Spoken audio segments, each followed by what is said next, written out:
Candidato a la unidad en el 2015. Y no, y ayudando y todo eso. Y me cansé porque no oyen, vale, no oyen, no, se les perdió la política. Fíjate, la dirección del MAS y el lápiz, Antonio Carri, piden que Aragua se ha decretado un estado de emergencia debido a lo que ocurrió ayer y a lo de Tejerías. Bueno, las lluvias. Ciertamente, como dice la Cava en el video de él, el alcalde y el gobernador y el gobierno son responsables de los huecos y del mal mantenimiento de la estructura. Pero la lluvia, bueno, es la naturaleza que te está cobrando los espacios que le quitaste, ¿no? Claro, pero también, Kiko, no hay una política... No es que el gobierno mandó y es culpable. Entonces, hay una el gobierno no es culpable, pero no hay una política, hay que admitir que no hay una política de prevención de riesgo. De mantenimiento, claro que no si la tú hay. construiste en la cuenca de una quebrada, cuando la quebrada viene a rescatar su espacio, se lleva por delante todo lo que se encuentra. Es el caso, por ejemplo, de las tejerías. Pero eso no es de ahora, eso tiene muchísimo tiempo. Lo único es que ha debido haber una advertencia de que eso podía ocurrir y haber desalojado a esa gente previamente. Esa política de prevención de riesgo se ha perdido y creo que eso hay que retomarlo. El gobierno ha acabado con el tema del mantenimiento, con el tema de la prevención de riesgo. El gobierno ha acabado con una serie de cosas, producto de que está atendiendo lo urgente, pues no tiene plata, atiende solo las urgencias, porque no tiene plata y en consecuencia atiende solamente lo que puede atender. Pero fíjate, el gobierno es responsable de un tema complejo, porque debió haber hecho respetar la ley en cuanto a la protección del ambiente, los ríos, los cauces, a no permitir viviendas. Pero cuando se construyen las viviendas populares, los barrios, la gente lo hace por necesidad. Y este tipo de gobierno se hace loco frente a eso porque se trata de los sectores a los cuales él seduce, a los cuales le pide el voto y lo sustentan. Así es, pero además el propio gobierno ha promovido el tema de no atender la ordenación urbanística y no atender la ordenación del territorio. Por ejemplo, cuando tú ves por toda la avenida Libertador sembrada de nuevos edificios de la Misión Vivienda que reivindicaron la condición de esa gente que puede tener una vivienda hoy, pero a esa gente no le construyeron un estacionamiento. A esa vivienda no le construyeron un ascensor, a esa gente no se le construyó una infraestructura para que lleven a sus hijos al colegio.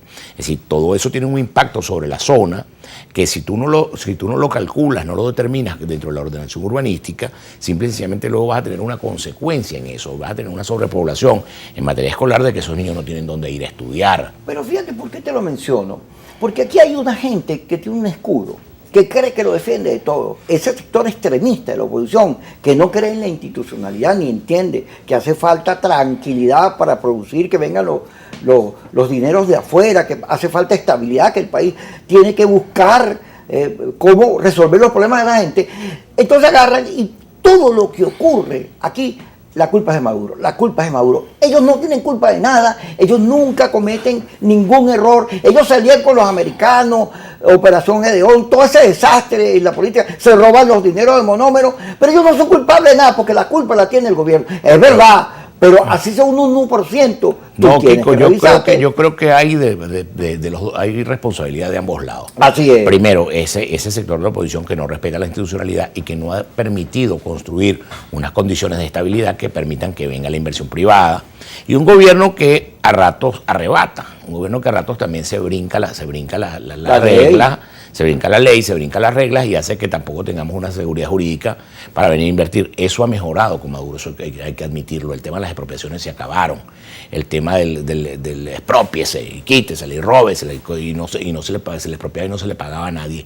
Eso ha mejorado en cuanto al tema de la expropiación de tierra. Es decir, hay que admitir que se ha intentado crear un ambiente económico mucho más favorable a la inversión privada, a la inversión extranjera y que es bastante más confiable. Algo lento. Muy lento, pero incluso ya hay gente dentro del chavismo que acusa a Maduro de ir contra el legado de Chávez porque no ha hecho las cosas que Chávez hacía. Ahora, pero creo que esa es la única forma de Maduro poder haber sobrevivido porque permitió abrir hacia el sector privado las cosas que el Estado, que no tiene la plata hoy, no las puede hacer. Pero es una discusión de ellos. Yo me acuerdo estando en la izquierda, porque siendo joven estuve... Termocefálico. Sí, estuve... No, además, muchas de esas cosas yo las reivindico, otras no. Porque a mí me decían, tú eres un reformista revisionista. Y yo, gracias. Qué orgullo que tú me atribuyas que yo estoy repensando la política. Las palabras de Teodoro, quien no es capaz de corregir... que no es capaz de darse cuenta que está equivocado, no es capaz de cambiar, es un estúpido. Está bien, pero tú tienes un sector ahí en el oficialismo oye, marxista-leninista, comunero, no sé qué cosa, pero muy lejos del mundo digital de hoy, muy atrasado políticamente, con ausencia de lectura, de reflexión sobre lo que hay que hacer con respecto al país. Todo el socialismo real se cayó porque era improductivo, porque era ineficaz. Era inviable, económicamente es absolutamente inviable.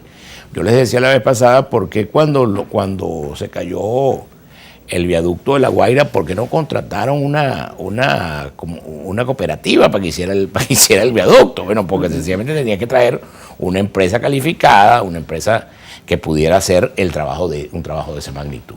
Es decir, yo lo que creo es que hay que asumir sin complejos la posibilidad de recibir la inversión privada nacional o extranjera que pueda invertir en Venezuela, sobre todo en materia petrolera, por ejemplo, Kiko. Hoy el Estado no puede invertir en materia petrolera porque no tiene el dinero. En consecuencia, tiene que generar los incentivos para que las petroleras internacionales vengan a Venezuela, y si hay que modificar la ley de hidrocarburos habrá que modificarla para que vengan a invertir. El Estado siempre va a ser el dueño del yacimiento, el Estado siempre va a ser el socio, un socio con una condición de privilegio, porque tiene además la regulación como Estado por parte del Ministerio de Petróleo, que le permite establecer los mecanismos de regulación, y esos son los seguros que tiene el Estado venezolano para poder abrir a la inversión privada petrolera. Sobre eso, fíjate, yo estoy convencido que como va la cosa, a pesar de que por ahí hoy un pajarito me dijo que viene México, por fin va a venir México, una vez que el intercambio de rehenes y los permisos de Chevron y el dinero que pidió el gobierno en la mesa social está listo, pareciera. Pero oye, una cosa que me preocupa, a los americanos pareciera que el petróleo venezolano no le es tan urgente como nosotros pensamos. No, yo creo que al revés. Yo creo que todas las cosas que han permitido que se produzca la venida de los americanos en marzo, el intercambio de presos y el posible regreso a México, es precisamente la necesidad de los americanos de un petróleo, de meter mayor cantidad de petróleo en el mercado para que baje el precio. Pero pareciera que ellos quieren, fíjate, ni contigo ni sin ti. ¿Tú te acuerdas cuando uno se empataba con esas novias que eran, y uno también, entonces era una peleadera? Bueno, una cosa así, ellos pareciera que es que no tienen la urgencia de levantar las sanciones, ni nada de eso, porque como la industria petrolera venezolana tiene muy poca capacidad de producir para lo que tiene, pues ni eres mío ni eres de nadie. Pero es que es un círculo vicioso. La industria petrolera venezolana no puede producir más de lo que produce, pues porque está limitada con las sanciones y porque necesita plata. Pero fíjate las sanciones. Este grupete de extremistas proamericanos le sirven como excusa al gobierno americano para no levantar las sanciones, porque dice, mira, ahí está la oposición democrática que pide que no levantemos las sanciones porque Maduro es muy malo. Pero resulta que el 80% de la gente dice que hay que levantarlas, y se ha demostrado que tienen un peso muy negativo en la economía. Pero si no se levantan, vamos a ir como Cuba. Por una razón mucho más sencilla, Kiko, porque simple y sencillamente el motivo de las sanciones era tumbar a Maduro, y no lo tumbaron. Si ya no lo tumbaron, entonces tienes que cambiar de política. Pero ellos no han pedido que quiten las sanciones. Estos tipos van a primaria, van a elecciones y no han dicho, mire, quiero que levanten las sanciones. Porque es su único elemento de negociación hoy. Lo único que le queda del interinato. ¿Y la gente?